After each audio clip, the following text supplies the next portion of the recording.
should have known better. Your apology is accepted. Thank you. How about a hug?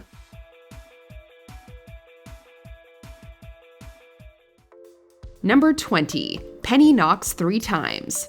Sheldon Cooper has many idiosyncrasies, and his knock 3 times obsession is one of his most iconic.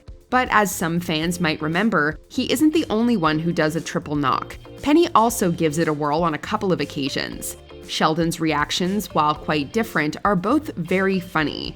The first time it happens is in season 8, and the wry smile on Sheldon's face when he opens the door is priceless, as is his advice that she not do it again or else she might never stop. By the third one, you realize there was something strangely enjoyable about it. Yeah, I kind of want to do it again. I don't recommend it. You'll be doing it the rest of your life. Penny heeds his warning for a couple years, but in season 11, she gives it another shot. This time, Sheldon's look of annoyance says it all. But just to emphasize, he says it too. Sheldon? Sheldon? Sheldon? It's annoying when you do it. Number 19, A Streetcar Named Desire. Sheldon is generally not very impressed with other people, and rarely praises anyone but himself. Prepare to be humbled and weep at the glory of my genius. Before this, Penny's acting career was mostly presented as a joke, made up of awful killer ape movies, a corny commercial, and off-key singing. I have to go. Tonight. But for one shining moment in season 6, all that was put aside, and we got to see that Penny is actually very good at what she does. Acting, not waitressing, of course. As impressed as we all were, it was Sheldon who was maybe the most in awe of his friend, and it was sweet to see him compliment her. She's remarkable. She really is. Our Penny's a star. How can she remember all those lines? But as a waitress, she can't remember no tomato on my hamburger. Number 18, The Tie on the Door. While they had plenty of book smarts, Howard, Raj, Leonard, and Sheldon were quite lacking when it came to street smarts, pop culture, and the lives of all us regular folks. Madonna was married to this Ridgemont High alum. Oh my God, Sean Penn!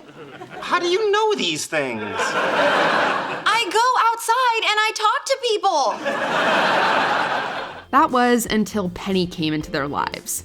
For all of the guys, but particularly for Sheldon, Penny was their conduit to the non-genius world. Like what it means when your roommate puts a tie on their bedroom door. This is a question Sheldon asks Penny when Leonard's door handle has been accessorized in such a way. It's kind of endearing to see Penny teach the genius about social semiotics, as he puts it. Come on, you went to college. Yes, but I was 11. All right, look, a tie on the doorknob usually means someone doesn't want to be disturbed because they're, getting busy. Number 17, Rent Money.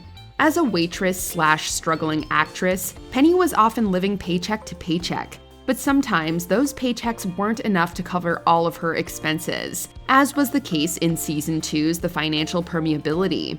No big deal, I'm just a little behind on my bills because I cut back my hours at the restaurant and my car broke down. If you recall, I pointed out the check engine light to you several months ago.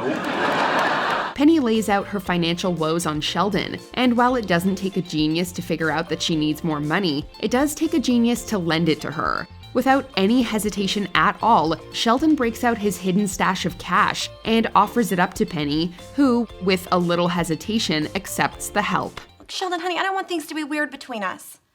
Won't it also be weird if I have to say hello to you every morning on my way to work and you're living in a refrigerator box and washing your hair with rainwater? I'll pay you back as soon as I can. Number 16, Stan Lee. As diehard comic book fans, this episode sees the guys over the moon about Stan Lee's signing at the comic book store. But for Sheldon, that excitement quickly turns to anger and sadness when he realizes the court date to challenge a ticket he got while driving Penny to the hospital is on the same day. Okay, he's going to jail. That's right. Thursday's Stan Lee Day. Now you see what you've done? Although he misses out on the signing, he gets an even better opportunity. Would your friend get Stan Lee's address and take you to his house to meet him? Well, Penny would. And you thought you'd just come over to my house uninvited? You said we were invited. Oh, no, I said I'm inviting you to come with me to Stan Lee's house. She would also run away before the cops arrive, but still, what a great friend. Number 15, acting lessons. Action. Okay, it's not a movie, it's improv, so no one calls action. Hey, you taught me something. In order to improve his performance as a professor, Amy encourages Sheldon to take acting lessons from Penny so that he might loosen up in front of the students. What follows is one of the best all-time Penny and Sheldon scenes. First, we have Sheldon refusing to do the warm-up exercises. Then, Sheldon's poor improv skills are put on hysterical display. Sheldon does finally let himself go when doing a scene he wrote involving himself and Spock. Oh, Shelley, a man's here to take you away to the future. However, it hits so close to home, Penny has to call his mother, worried that she might have broken him. Mrs. Cooper, hey, it's Penny. Yeah, I think I broke your son. Hold on. Talk to your mother. Mommy, I love you. Don't let Spock take me to the future. Number 14, morning learning. When they first meet, Sheldon and Penny's areas of expertise are completely different. And for the most part, Sheldon couldn't care less about expanding his pop culture knowledge. Penny, for her part, doesn't love science, regardless of what she told the cute scientist that one time. You know, I love science. Since when? Since always. Call me a geek, but I am just nuts for the whole subatomic particle thing. Come season 9, however, and the two have a great idea to spend their mornings expanding their knowledge. Who would have guessed back in season 1 that Penny would ever know the symbol for helium, or even more importantly, that Sheldon would be able to name a Kardashian? Chloe? See, I remember because if it looks like Kim, it's Kim. If it looks kind of like Kim, it's Courtney. If it looks nothing like Kim, it's Chloe. Number 13, teaching Penny a little physics. What is physics? Physics comes from the ancient Greek word physica. It's at this point that you'll want to start taking notes. As fans will remember, the morning learning wasn't the first time Sheldon attempted to impart some science knowledge on Penny. The first time was all the way back in season 3. She was dating Leonard at the time and was feeling a little insecure about not being able to talk to him about his work. So she asked Sheldon if he could teach her a little physics. While the lesson involves more frustration than actual learning, she's able to memorize what is essentially both a summary and insult of Leonard's work. In fact, recently I've been thinking that given the parameters of your experiment, the transport of electrons through the aperture of the nanofabricated metal rings is qualitatively no different than the experiment already conducted in the Netherlands. And of course, we can't forget the Fig Newtons. Fig Newtons were named after a town in Massachusetts, not the scientist.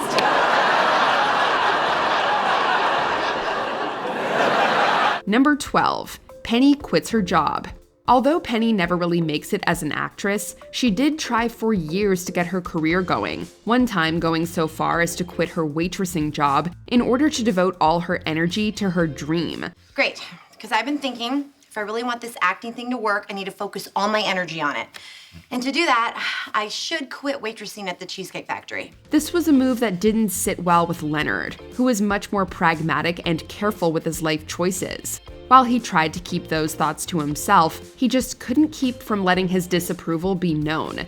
Still, the initial support she didn't get from her boyfriend, Penny found in Sheldon of all people. Am I being an idiot or not?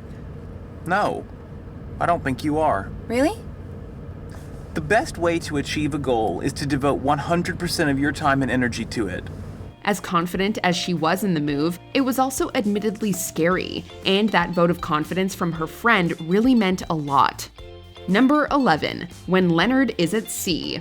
The show's 7th season begins with Leonard at sea, leaving Penny and Sheldon to spend a lot of time together back in California, just the two of them.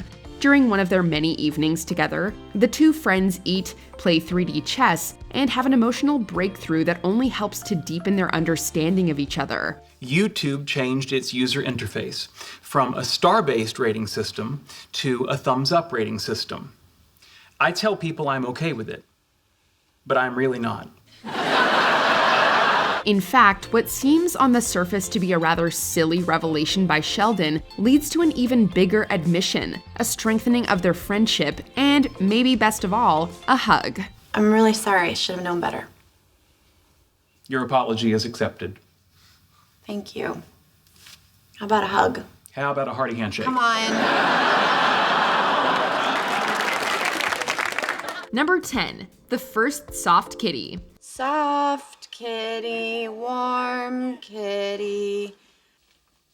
Little ball of fur. The soft kitty song would become something very special between Penny and Sheldon, and in the season 1 episode, The Pancake Batter Anomaly, we get to hear it for the very first time. My mom used to sing it to me when I was sick. I'm sorry, honey, I don't know it. I'll teach you. This was still very early on in their relationship, and Sheldon was being the selfish jerk he always is when he's sick. And yet, Penny still took care of him. My mom used to give me sponge baths.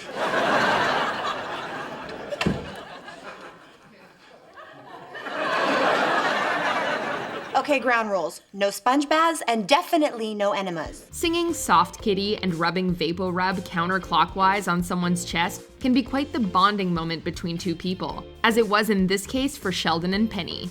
Keep rubbing. Little ball of fur. Number 9, picking out a suit. In season 1, Penny helped Leonard pick out a suit to wear for a conference. And in season 3, she took Sheldon shopping for a suit to wear to his awards ceremony.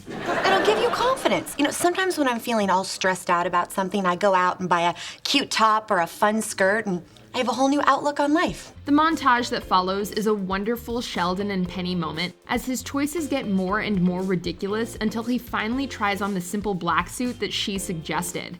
Okay, but anything I put on now is only gonna suffer in comparison. Her amazed and slightly breathless reaction when Shelley walks out of the changing room, looking all dapper, is almost as good as his reaction to Amy's wedding dress many years later. Wow! You look beautiful. Although, can we all agree that she was wrong about the checkered suit he tried on? That one looked great also, right? Number 8, the love test. It could be argued that the evolution of Sheldon and Penny's relationship, and their understanding and appreciation of each other over the course of the series, is the most important relationship on the show. Well, I suppose I do think of you as a sister. And sometimes a mother. It's getting creepy again. There are some key moments that are signposts of that growth and evolution, with the love test being one of them. Wow, I just felt this wave of affection for you. I'm sure it's not too much Bible juice. And the wave is gone. And while they didn't fall in love after doing the test, they did fall deeper in like. But did they end up going to GaryCon together? That's what we want to know. Do we fly or drive? Do we wear costumes? And if so, who gets to be Gary? Number 7, the scavenger hunt. Would you stop pouting? So you picked my name. Get over it. If you were looking for the 7th best Penny and Sheldon moment, all the clues and a riddle would point to Team Community College Night School from the Scavenger Vortex episode in season 7. I solved it! Penny's street smarts combined with Sheldon's book smarts and his bowling ball made the Lightning Sharks an almost unbeatable team. We say almost because Raj made sure there were no losers. Don't you see? When we're all having fun together, we're already winners. Which leads us to maybe the most important question of the entire episode. How did he get the gold coins in everyone's pockets without them knowing? Number 6, birthday bathroom. When Sheldon gets overwhelmed at his party and runs to the bathroom to escape, it's Penny who goes to talk to him. How do you know I'm not using the facilities? Because you email me your bathroom schedule once a week, even though I've clicked unsubscribe like 1,000 times. And while in that moment it makes perfect sense for her to be that person, she acknowledges how she used to be the person that would have been making fun of Sheldon rather than comforting him. There was a time I never would have been friends with someone like you, and now you are one of my favorite people, so... Sheldon loves Amy, and Leonard is his best friend, but the birthday bathroom scene is a nice example of the special relationship he has with Penny, and how it and they changed over the years. You know, I used to hate these hugs. Now they're just extremely irritating. Number 5, penny blossoms. In an attempt to earn extra money, Penny starts a business making flower hair barrettes she calls penny blossoms. I made one for myself, and then all the girls at work wanted one. Then I showed some to this lady who runs a shop in Old Town. She sells cards and homemade jewelry. She said she wanted to sell them. I said okay, and in 1 week, I made $156. When she shows Sheldon what she's doing, he does some quick math and points out that her hard work is only going to make her $2,600 a year. That's all? Before taxes. Well, I don't have to pay taxes on this stuff. I believe the Internal Revenue Service would strongly disagree. Disappointed by that figure, Penny asks Sheldon for help, which he does by creating an assembly line process and teaching her some production-improving sea shanties. Jimmy way, hey, blow the man down, or I'll help you along with the toe of my boot. Give me some time to blow the man down. For her part, Penny introduces Sheldon to caffeine, and although she does get some orders and makes some money that first day, we never hear about the penny blossoms again. Number 4, emergency room. When Penny falls in the bathtub, Sheldon takes on the role of the hero and drives her to the emergency room. Warp speed ahead, Mr. Spock. Mr. Spock did not pilot the Enterprise. He was a science officer. And I guarantee you that if he ever saw the Enterprise's check engine light blinking, he would pull the ship over immediately. While the drive there is, in itself, a great moment between these two, the scene in the emergency room with them filling out the paperwork is truly a top Penny and Sheldon interaction. List all major behavioral diagnoses, e.g. depression, anxiety, etc. Oh my God, what the hell does this have to do with my stupid shoulder? Episodes of subpsychotic rage. Especially when she begs him to be sympathetic, but his efforts just come across as more creepy than comforting. Then we get back to the apartment, and in a truly great turnabout as fair play moment, Penny asks Sheldon to sing her Soft Kitty. Soft kitty, warm kitty, little ball of warm kitty, happy kitty, sleepy kitty, happy kitty, sleepy kitty. Number 3, the flash drive. When the guys head to San Francisco on a train and Sheldon forgets a flash drive with his paper on it at home, Penny is his only hope of retrieving that paper. Why do you have to give your paper to George Smoot? It's brilliant. He needs to read it. So Sheldon calls Penny, asks her very nicely to do him a favor, and Penny gets him the paper he needed. Bazinga! You fell for another one of our classic pranks. In actuality, Sheldon doesn't ask nicely. Penny messes with him a little, and Leonard has to grab the phone and do a little mediating between them. What up, Moon Pie? No one calls me Moon Pie but Meemaw. Hey, Penny, Leonard again. But we weren't joking when we said Penny got Sheldon that all-important paper. Now please put the flash drive in the USB port. The one that looks like a little duck's mouth. Number 2, solving string theory. Sometimes it just takes a new set of eyes to solve a problem. People have been stuck on this for decades. What, decades? Really? It's a string. How hard can it be? It's straight, it's in a loop, it gets knotted up with other strings. And in this case, those eyes belonged to Penny, and that problem was string theory. While she usually tunes out when any of the guys are talking science, this night she actually remains focused and awake as Sheldon explains string theory to her. And with one simple word, Knots. she opens Sheldon's eyes to amazing possibilities that he hadn't ever considered. You know, topologically speaking, that has a lot of interesting possibility. And the best part of it all is when she tells Leonard and Amy about it. Turns out the answer's knots. That's cute, but you can't have knots in more than 4 dimensions. You can if you consider them sheets. Good night. The stunned look on their faces is priceless. Number 1, the Nimoy napkin hug. You'll be pleased to know I'm prepared for whatever you have to offer. There's a reason why this moment gets mentioned so often in almost any discussion of the Big Bang Theory moments. It's because it really is that great. The fact that Penny thought of getting Sheldon this gift is super sweet. But we can probably all admit that we're more impressed by the fact that she recognized Leonard Nimoy and knew who he was in the first place. Sorry, the napkin's dirty. He wiped his mouth with it.